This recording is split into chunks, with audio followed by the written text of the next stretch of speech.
Everyone and welcome to instant biology by doctor Neelabh. आज जिस topic पे हम बात करने वाले हैं वो है टच डाउन पीसीआर। आपको ऑलरेडी पता है कि हम लोगों ने एक लेक्चर सीरीज स्टार्ट करी है जो कि है वेरिएशंस ऑफ पीसीआर के बारे में, जिसमें हम लोग काफ़ी सारे पीसीआर के बारे में ऑलरेडी डिस्कस कर चुके हैं, जैसे कि colony PCR, hot start PCR, nested PCR, inverse PCR, इन सब के बारे में ऑलरेडी, और इसके अलावा रियल टाइम पीसीआर भी डिस्कस कर चुके हैं। तो आज का जो टॉपिक है वो है टच डाउन पीसीआर। तो बिना देर किए शुरू करते हैं। मेन पीसीआर के जितने भी वेरिएशंस हैं, एक्चुअली उनका टारगेट क्या है आपको पता ही है कि अलग अलग जो वेरिएशंस पीसीआर के किए गए हैं उनका एकमात्र एम ये रहा है कि हम लोग किसी तरीके से नॉन स्पेसिफिक जो भी बाइंडिंग हो रही है प्राइमर और टेम्पलेट के बीच में, या प्राइमर डाइमर बन रहा है, उसको हम लोग कम से कम कर सकें, जिससे कि हमारा जो एम्प्लीफाइड प्रोडक्ट है वो ज़्यादा से ज़्यादा बन जाए और अच्छी यील्ड हमें मिले। जो भी प्रोडक्ट हम एम्प्लीफाई करना चाहते हैं, जो भी एम्प्लीफाइड प्रोडक्ट हमें मिलना है, उसका यील्ड ज़्यादा मिले, यही हमारा एम रहता है अलग अलग जो भी हम लोग वेरिएशंस करते हैं पीसीआर के ऊपर। तो आज बात करनी है टच डाउन पीसीआर के बारे में। तो शुरुआत करते हैं कि optimise yield of amplified product at different annealing temperature. तो बेसिकली इसका पर्पस क्या है या हम क्यों इसको कर रहे हैं, ताकि हमको यील्ड जो है वो ऑप्टिमाइज्ड मिल जाए, अच्छी यील्ड मिले। किस चीज़ की?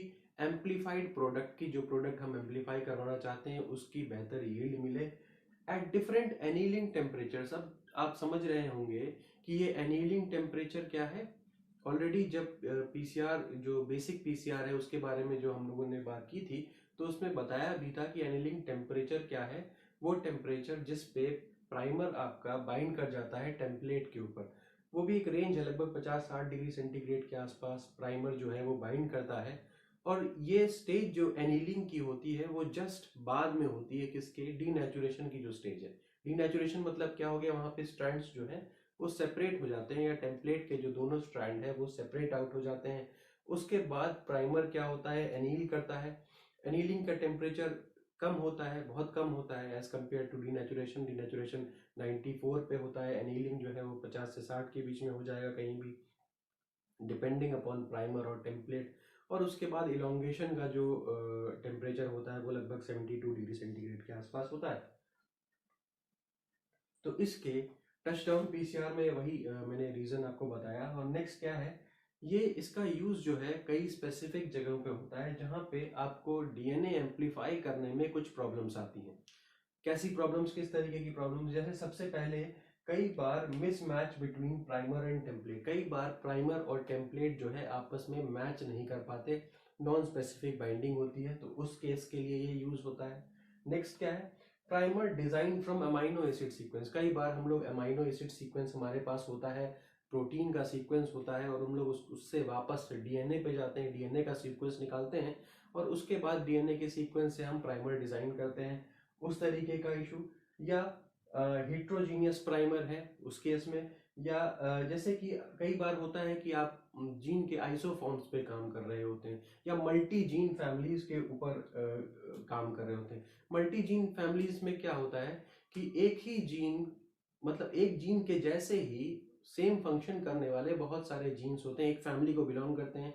यानी कि एक जीन डिसेंडेंट, एक ही जीन एंसेस्टर था, उससे बहुत सारे जीन्स फॉर्म हुए जिनका फंक्शन ऑलमोस्ट सेम है, और स्ट्रक्चर भी, और उनका जो सीक्वेंस है, सीक्वेंस भी सिमिलर है, फंक्शन भी सिमिलर है।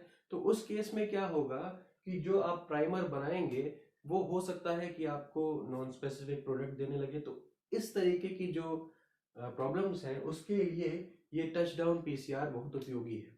ठीक है, चलिए अब इसके प्रोसीजर के बारे में बात करते हैं, किस तरीके से टच डाउन पीसीआर का यूज किया जा सकता है।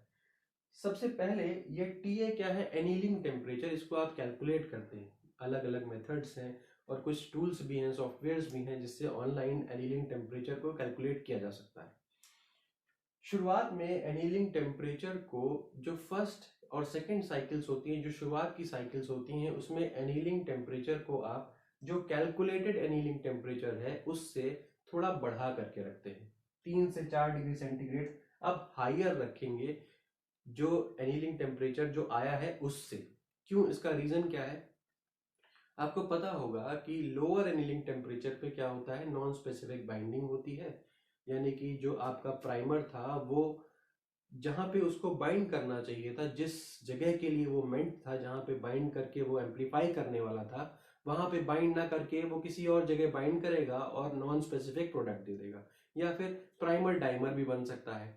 तो इन चीजों को अवॉइड करने के लिए एनीलिंग टेम्परेचर को शुरुआत में 3 से 4 डिग्री सेंटीग्रेड हायर रखा जाएगा अपने कैलकुलेटेड कैलकुलेटेड एनीलिंग टेम्परेचर से। तो ये हो गया। उसके बाद जैसे जैसे साइकिल्स आगे बढ़ेंगी, जैसे कि 2-3 साइकिल्स हो गई, उसके बाद जो नेक्स्ट साइकिल होगी उसमें क्या करेंगे आप, 1-1 डिग्री सेंटीग्रेड एनीलिंग टेम्परेचर कम करते चले जाएंगे। ठीक है, अब इससे होगा क्या, जरा सोचिए।